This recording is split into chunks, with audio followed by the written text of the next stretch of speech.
Nah, berikutnya setelah kita mendapatkan penampang ya, kita coba cek beratnya ya. Kita coba cek beratnya. Tadi kan kita di awal asumsikan ini 2,2 kN per meter untuk berat sendiri si balok dan termasuk untuk beton untuk fire protection.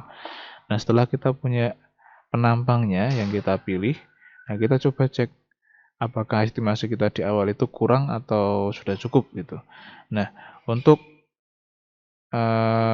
encasement-nya atau untuk beton yang untuk fire protection, untuk gamanya adalah 25 kN per meter kubik. Jadi dari sini, tadi kan kita punya penampang ini ya, kita punya penampang ini, itu kan nanti kalau kita lihat di tabel katalog akan ada data beratnya. Akan ada data beratnya, kemudian kita tambahkan dengan apa namanya, dari beratnya si encasement, dari si betonnya, maka akan didapatkan nilai 2,2 kN per meter. Jadi ini sudah benar. Jadi dari sini kita lihat asumsi yang kita tetapkan di awal tadi ternyata kebetulan itu pas gitu kan.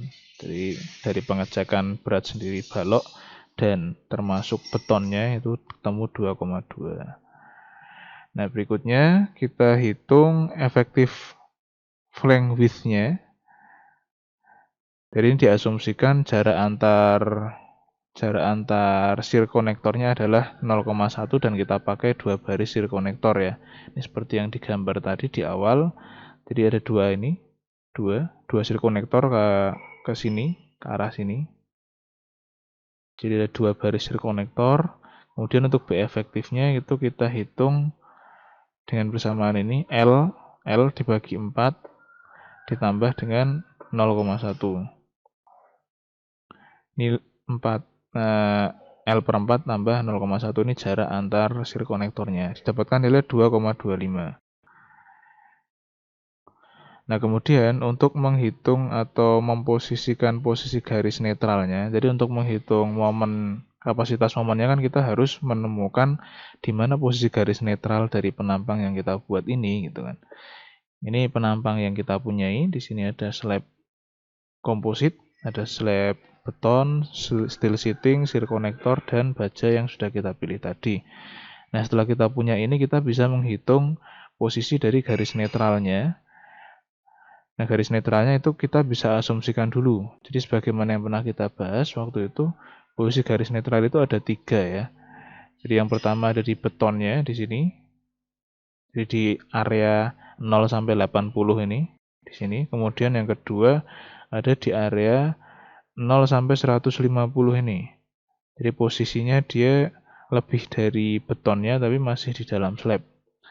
Posisi yang ketiga yaitu sudah melewati slabnya, jadi sudah ada di balok gitu. Nah, yang pertama kita bisa asumsikan dari yang pertama dulu, yaitu posisinya garis netralnya masih ada di sini gitu. Kita asumsikan dulu. Nah, kita asumsikan posisi garis netral itu kurang dari 80 mili. Nah, coba kita hitung. Kalau kita asumsikan kondisinya seperti itu, maka kita pakai yang persamaan ini. Jadi kita pakai persamaan ini untuk asumsi yang pertama. Jadi ada AA kita masukkan, FYD kita masukkan sama dengan B efektif yang sudah kita hitung tadi kali X kali 0,85 FJD. FJD di sini kita bagi dengan 1,5 ya karena untuk faktor material gitu. Nah, dari sini nanti akan didapatkan nilai X. X yang ini. Nah, ternyata hasil hitungan ini X-nya ketemunya 84,6. Padahal asumsinya kita ambil yang tadi kurang dari 80 ya. Berarti hasil hitungannya tidak sesuai dengan asumsi yang kita tetapkan tadi. Maka kita gunakan kondisi yang kedua, yaitu kondisi yang dia masih di dalam slab tapi sudah melebihi yang betonnya saja. Berarti kita pakai yang ini. Yang bersamaan 3,58. Karena X-nya lebih dari HC. Nah, kita masukkan ke sini. Jadi kita hitung NCF 2,25 Yang ini ya, B efektif kalikan dengan 80 itu HC-nya. Dikalikan dengan 0,85 kali 16,7 itu ini FCD. Kemudian dari equation 359 di 3.59 kita hitung NaPl-nya, Na plastisnya. AA kali FYD ketemu 2698. Nah, dari sini kita kurangkan 2698 kurangi 2555 ketemu 143 kN. Nah, selanjutnya setelah dikurangkan dari NaPl dan NCF ini, kita masuk ke equation 3.61 yaitu yang ini. Nah, di sini ada XC ya, jadi kita hitung dari sini. Kita dapatkan nilai XC-nya dari sini. Nah, dari persamaan itu tadi kita bisa dapatkan nilai XC-nya, yaitu sebesar 151,1. Nah, kalau kita lihat 151,1, berdasarkan ini, berarti dia posisinya ada di top flank ya. Ada di top flank, karena 150-nya segini. Nah, berarti kita akan sudah bisa menghitung momennya. Jadi kita punya tahanannya dari baja ya, 2698 ini dari baja dikalikan dengan... Oke, jadi ini dari NaPl-nya. Kemudian ini 0,353 itu adalah posisi titik beratnya. Jadi kalau dilihat ya ini 150 ya kan. 150.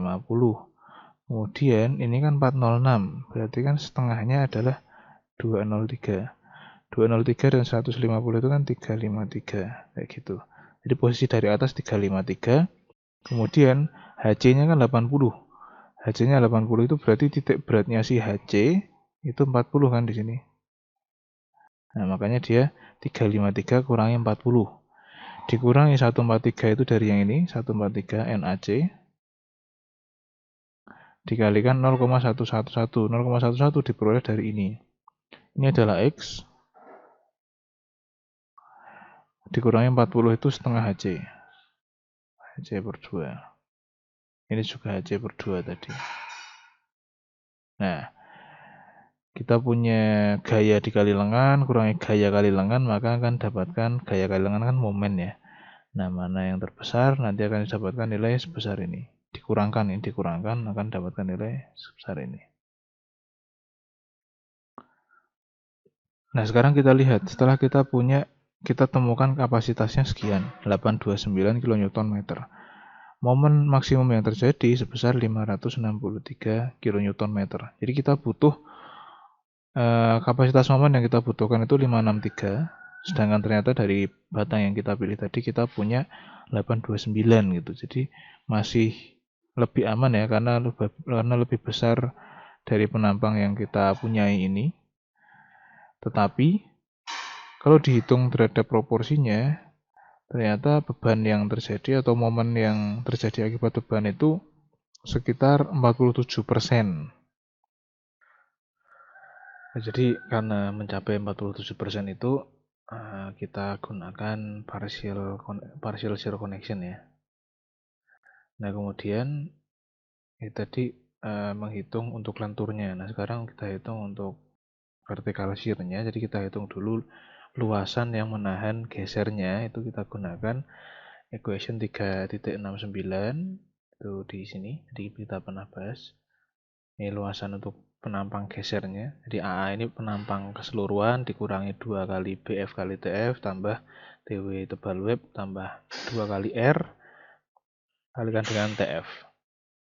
Nah, itu nanti kita akan dapatkan nilai luasan untuk yang menahan vertical shear-nya. Nah, berikutnya kita hitung untuk kapasitas gesernya itu dengan 370.